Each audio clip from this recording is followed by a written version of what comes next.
I'm going to read to you Dr. Garrett's email from July 13th, 2024. He said, Andrew, I agree with Dr. Coplan. Despite your gains in socializing, you seem to be drifting farther and farther away from recovery. It is quite easy to demonstrate how it is your own mind that is gaslighting you, not your family and doctors. Here is one example among many. Your mind tells you that a group of conspirators, your family, your doctors, so on, convinced you to take PrEP. Quite the opposite occurred. I know you saved my emails, so you can probably find one in which I personally assured you that the chance you had acquired HIV by stepping on something was nil. Andrew, it was you that was worried. It was you that decided to take PrEP. You and only you. Everyone tried to reassure you, but your mind would not listen. Your psychiatric condition is falsifying not only the current intentions of people around you, turning them into persecutors, but it is also eroding the memory of your life as it has actually occurred. Your mind is falsifying your life history. I urge you to not give in to this trend.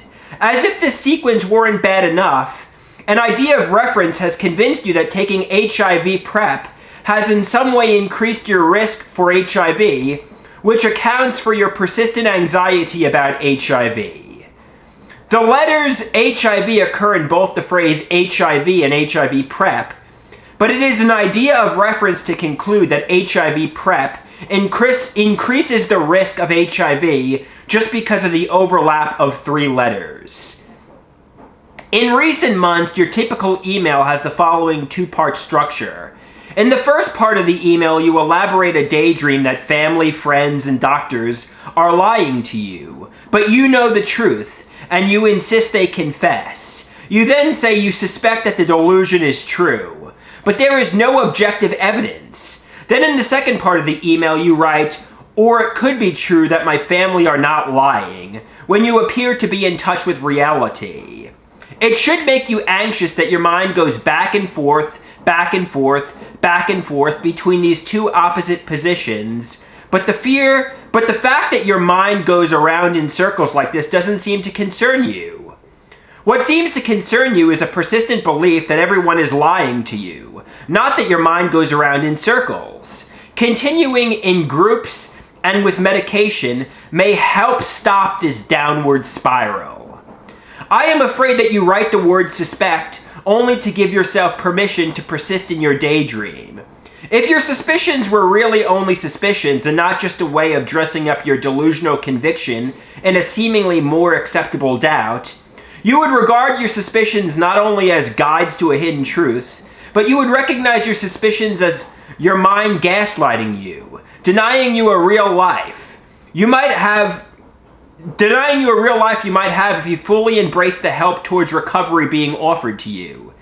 It may be then that your mind only appears to be going back and forth between 2 different points of view, and that in your heart of hearts, you maintain only one position, that your family is gaslighting, in which case your use of the word suspicion functions to disguise your enduring conviction. If so, this isn't a true example of double bookkeeping, because you are only really looking at one set of books.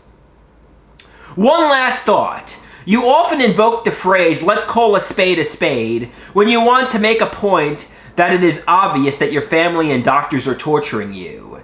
That phrase is intended to invite people to be honest and acknowledge what you perceive to be an obvious truth. Because I think you repeating the phrase, let's call a spade, leads you farther and farther away from recovery, I will use the same phrase now to show that other people can use the phrase in an effort to lead you back to reality. Andrew, let's call a spade. You are marred in a daydream of persecutors and can't find your way out because you are too afraid to press on to the real world. Although you have made gains in socializing recently, each time you take a step towards real friends, your chief persecutor, your own mind, throws up anxieties and obstacles that make you worry about what you think, feel, and do, and how it will be perceived by others. That is the true battlefield where you must fight for your mental life. The place where your mind offers up a minefield of obstacles when you try to proceed with a true recover process. Your mother informs me that you have a NAMI meeting the day after your birthday. I am open to meeting the following week for our last session. Dr. G.